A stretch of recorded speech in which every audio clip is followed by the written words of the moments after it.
খুচরা পর্যায়ের বিদ্যুৎ বিতরণ ব্যবস্থাপনা বেসরকারি খাতে ছেড়ে দেওয়ার কথা ভাবছে সরকার।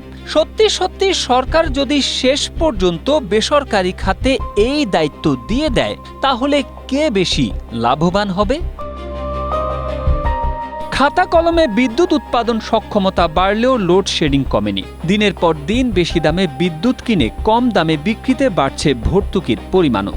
এর সঙ্গে যুক্ত হয়েছে ৬৭,০০০ কোটি টাকা বকেয়া বিলের চাপ। সব মিলিয়ে নানামুখী সংকটে দেশের বিদ্যুৎ খাত। এসব তথ্য জানিয়ে প্রতিবেদন প্রকাশ করেছে বিবিসি বাংলা।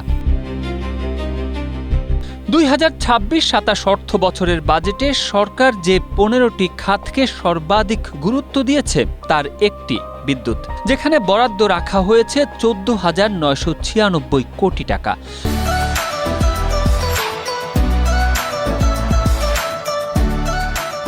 কিন্তু এরপরও চলতি অর্থ বছরের বিদ্যুৎ খাতে ৪১,০০০ কোটি টাকা ভর্তুকি দেওয়া লাগতে পারে বলে সরকারের পক্ষ থেকে জানানো হয়েছে।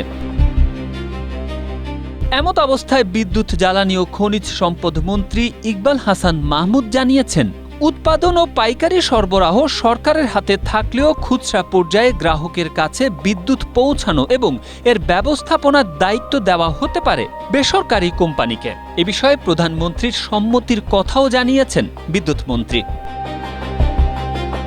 কিন্তু বেসরকারি প্রতিষ্ঠানের হাতে দায়িত্ব দিলেই যে বিদ্যুৎ খাতের অস্থিরতা কমে আসবে, এটি মনে করেন না জ্বালানি খাতের বিশেষজ্ঞরা, বরং এর ফলে বিদ্যুতের দাম আরও বাড়তে পারে। এছাড়া বিদ্যুৎ পাওয়ার ক্ষেত্রে এক ধরনের বৈষম্য তৈরি হতে পারে বলেও মনে করেন বিশেষজ্ঞদের কেউ কেউ। তাদের মতে, বেসরকারি খাতে না দিয়ে বরং নিয়ন্ত্রক সংস্থাকে শক্তিশালী করে কিভাবে বিদ্যুৎ খাতের অব্যবস্থাপনা দূর করা যায়, সরকারকে সেই পথে হাঁটতে বলছেন তারা। Tarek Ahmed, Asia post.